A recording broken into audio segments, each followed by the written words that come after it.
नमस्कार, मेरा नाम डॉक्टर नीतीश कुमार है। मैं एक न्यूरो फिजिशियन हूँ और मैं अभी अपने क्लिनिक राजेंद्र नगर पटना में कार्यरत हूँ। मैंने अपनी पढ़ाई एमबीबीएस की केईएम हॉस्पिटल बॉम्बे से की है और न्यूरोलॉजी की डिग्री मैंने प्रेस्टिजियस इंस्टीट्यूट निमस बेंगलोर से ली है।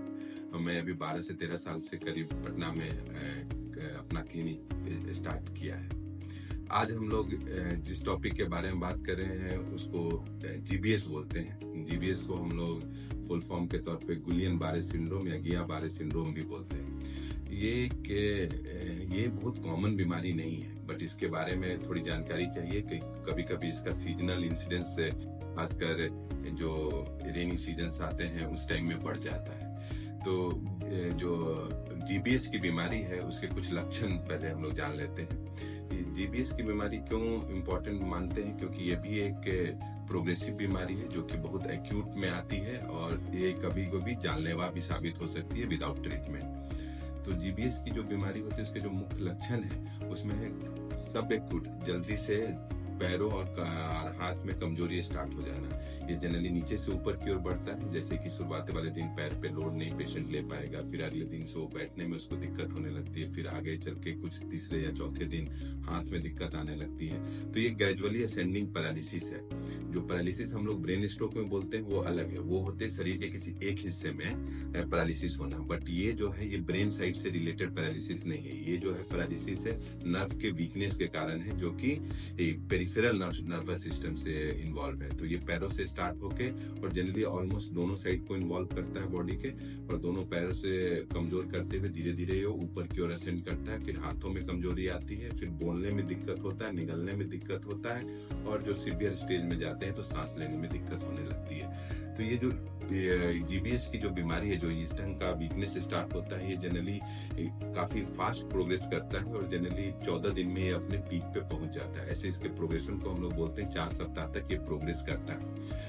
तो इसके बारे में जानना इसलिए भी जरूरी है क्योंकि ये बहुत एक्यूट ऑनसेट, सब एक्यूट ऑनसेट होता है और बहुत फास्ट प्रोग्रेस करता है। और इसमें अगर हम टाइमली इंटरवेन नहीं करें तो डेथ की संभावना है, क्योंकि अगर आप निगलने में दिक्कत होने लगा, सांस लेने में दिक्कत होने लगा, तो अगर उस समय हम लोग हॉस्पिटल नहीं ले जा पाए या उसके पहले हम लोग ट्रीटमेंट नहीं स्टार्ट कर पाए तो इसका रिजल्ट अच्छा नहीं निकल सकता है। जीबीएस एक तरह की ऑटो इम्यून बीमारी है। जैसे कि बहुत ऐसी थ्योरी है कि अगर आप पहले कुछ फीवर हुआ है तो उसके कारण से जो एंटीजन बने हैं बॉडी में, उस फीवर के चलते वो अपने नर्व सेल्स को डैमेज करने लगते हैं। बहुत बार कुछ लोगों को 1 या 2 सप्ताह पहले कुछ डायरिया होता है। डायरिया होने के कारण जो इन्फेक्शन होते हैं वो उस इन्फेक्शन के प्रति जो एंटीजन बॉडी बनाता है वो खुद ही के सेल को डैमेज करना चालू कर देते हैं। तो ये कॉमन है, ये एक नॉर्मल थ्योरी है इस बीमारी के बारे में कि एक ऑटो इम्यून बीमारी है। अब जो जीबीएस की बीमारी है उसमें सबसे इम्पोर्टेंट, जैसे मैंने बताया कि धीरे धीरे इसमें पैरालिसिस से जिसमें कमजोरी बढ़ने चालू हो जाती है, पैर से स्टार्ट होकर हाथ में, फिर चेहरे में, फिर निगलने में, फिर सांस लेने में। तो इसको पहचान के इसका एक जल्दी ट्रीटमेंट जरूरी है। ट्रीटमेंट में क्या है, ट्रीटमेंट में हम लोग के पास 2 ऑप्शन है। सबसे इम्पोर्टेंट एक ऑप्शन है इंट्रावीनस आईवीआईजी, इंट्रावीनस इम्यूनोग्लोबुलिन जिसको हम लोग बोलते हैं।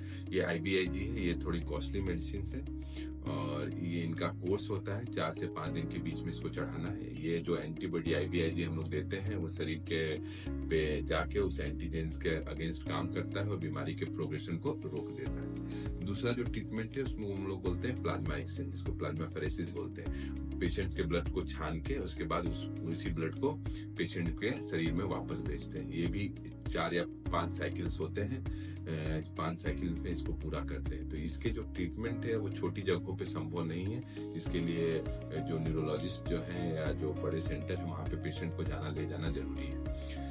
जहाँ तक बचने का सवाल है, मैंने जैसे बताया कि जीबीएस एक ऑटो इम्यून बीमारी है, तो इसके लिए कुछ डाइटरी या वैसे कुछ रिस्क फैक्टर्स नहीं है जिसके लिए जो मॉडिफाई हम लोग कर सकते हैं। लेकिन ये है कि अगर जीबीएस के सिम्टम्स अगर आ रहे हैं तो उसको तुरंत पहचान करके उसको तुरंत हॉस्पिटल में या न्यूरोलॉजिस्ट के पास ले जाना जरूरी है, ताकि इसका डायग्नोसिस जल्दी हो सके और इसका इलाज भी जल्दी स्टार्ट किया जा सके। तो ये एक जीबीएस के बारे में शॉर्ट मैसेज, शॉर्ट वीडियो है। हमको लगता है कि इससे आप लोगों को कुछ फायदा जरूर होगा। अगर कुछ और जानकारी चाहिए तो प्लीज कमेंट कीजिए या मेरे दिए गए नंबर पे क्लिनिक पे संपर्क कर सकते हैं, आके मिल सकते हैं।